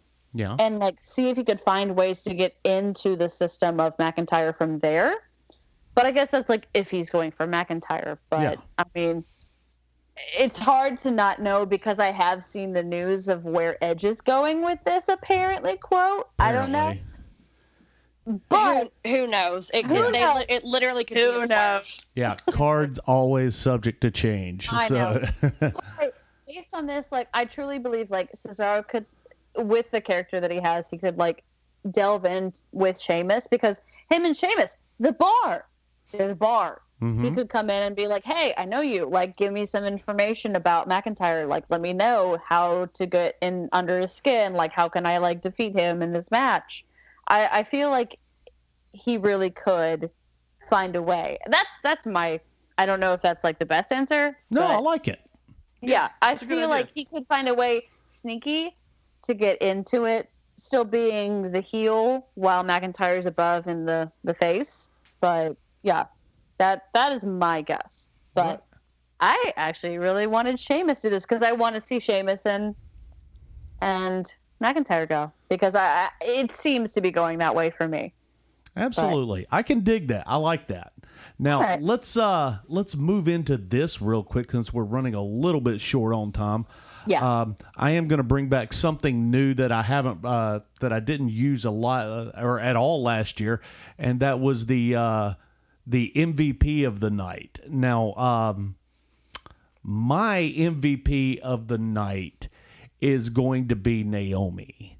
I felt that she carried that whole thing on her back, and you could see her working her ass off, trying to get noticed and trying to get a decent story from the writers, because that's honestly where you shine is the Rumble. Because if the writers see you in the Rumble, they'll pull something for you. Sure.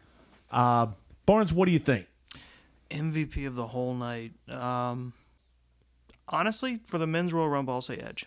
Well, there you go. Because it was.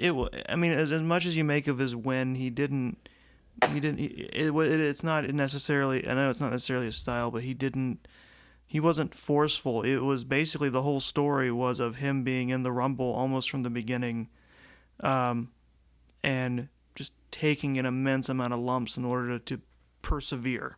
Right on. Shelby, what about you? I would have to say Priest. Okay, I can Damian dig it. Priest. And they- yes. And they I gave him know a super good spot with Kane where he eliminated Kane very And easily. Yes, they honestly, did. Honestly, Chris, that is the main reason why he's my MVP. Because if you can eliminate someone like Kane and That have means it you're be getting the that rub. Yep. seamless and also just so flawlessly. Like, I know a lot of that has to do with Kane too, but like, and I think Kane even like went on record afterward because they asked him about being eliminated by someone like Priest, and he was like, dude, he's the new face of this division. Like, I actually feel kind of, I'm paraphrasing, but he said, I actually feel, slightly honored to be eliminated by someone like that because he's it, Yeah. like he's the new face right now. And even though I am deeply saddened, and I'm just going to have a moment to myself later on about him not being on our show. We'll share it later after this podcast. Yeah. We'll share it later. But I'm happy that he is going to be getting a push like that. I mean, being able to eliminate someone like Kane, like as your first, outing out yeah. into this new roster, like that's pretty awesome. So Right on. I would say Damian Priest for my MVP. Right on. Gina, what about you? I'm torn because I actually agreed with Shelby with Damian Priest, but I think also Rhea Ripley. Rhea Ripley had that Yeah, she amazing did. spot. I mean, she had that. I mean, that's the spot that you like watch wrestling for. That's like the moment where you're like, this is funny, but it's not real. But like you enjoy it. You're sucked in. Mm-hmm. That's that moment like that I knew I loved wrestling. Yeah. Yeah. And that's why I want to give it to Rhea. Like, I know she could have kicked all their asses, but, she had that moment. And I guess she's going on to different places, but Yeah, again, it I looks don't that way. know. It's not said, but whatever. No, but... it's gonna happen. It's, All right, Shut man. up! I'm praying, dog. Shut up. R.I.P., man. Something you took Priest and Rhea. Like, come on. Like, golly. Whatever. We'll rant about it later. We'll rant about it later. Now let's move into our final question or questions of the night, and that one's gonna go to the fashion plate himself, Chris Barnes. Best dressed. What do you have, sir? I really like Bianca Belair's tights. Right. That's right. The comic book she because the whole pay-per-view had a comic book motif in its art and style, and she came out in those tights with the Slay action bubble all over it. I can dig Very it. well said, because she makes her own ring gear, guys. Oh, there That's you awesome. go. Yes, Did she you makes know her that? own gear. I did Yeah. know that. I had heard that. Yeah, it's pretty awesome. Yeah. Now, what about worst dressed? Oh, I don't know. I really didn't spot anyone this time around No? who I would say was worst dressed. I mean, no. No, No, nobody. I won't. I didn't really. The only thing I can say is I not enough to call it worst dressed, but I didn't really like Toni Storm's gray silver outfit that she I had. loved it. It wasn't. It wasn't. Of big on course it. you did. I wonder why you loved it. I Yeah. wasn't. Didn't do much for me, but again, no one was egregiously bad enough for me to go, that's terrible. Right on. And that says something about when it's obvious with wrestling fashion. Right on. True. Oh no, you know who had Bad Bunny? Bad Bunny. Okay. With I the accept hair. this. Yeah. Yeah. I accept this. And I was so uninterested in that. We're not even going to discuss it.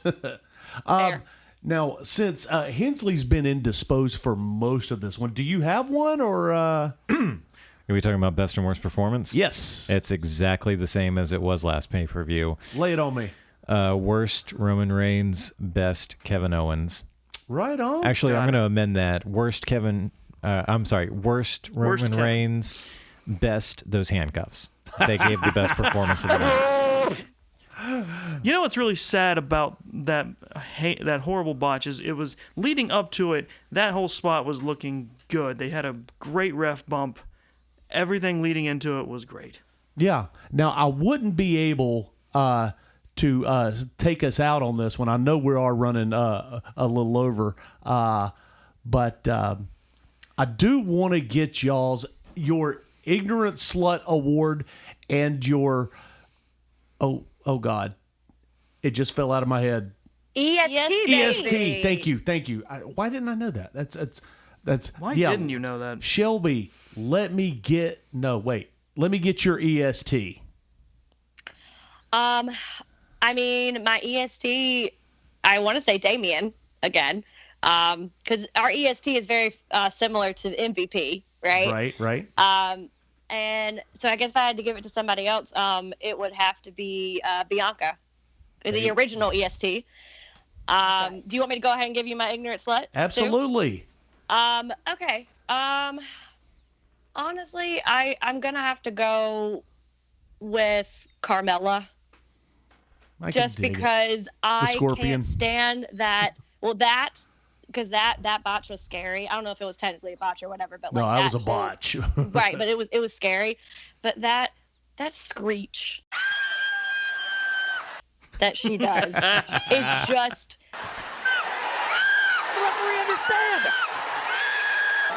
horrible. It's just horrible, What do you and I mean? can't stand it. And she needs to get rid of it if I'm ever gonna like actually enjoy her wrestling. I don't know if she's conscious she's So. doing it. Right? Well, someone needs to tell her. Someone needs to be her friend backstage and be like, "Baby, you're doing this, and it's really annoying." pterodactyl screech. It's awful. Like someone needs to look out for it. It's the same as if I had something in my teeth. I'd want you to tell me. And Carmella to the bottom rope. I tell you. Yeah, You know. absolutely.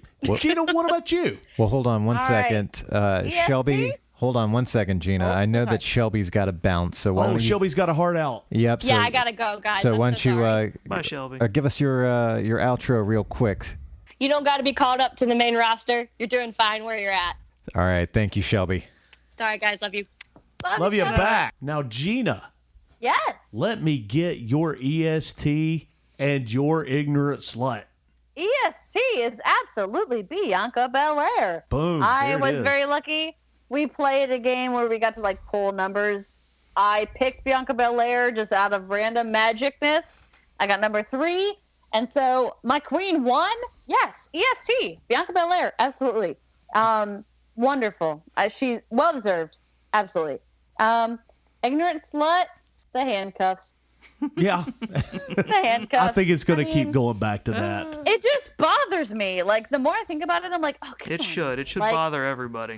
like, did you not practice with them? Like, did you not, like, go and, like, I mean, I'm not going to judge, but, like, come on, y'all. Like, It was shocking. It just and it you kind check your props before a show. yeah, and it kind of you.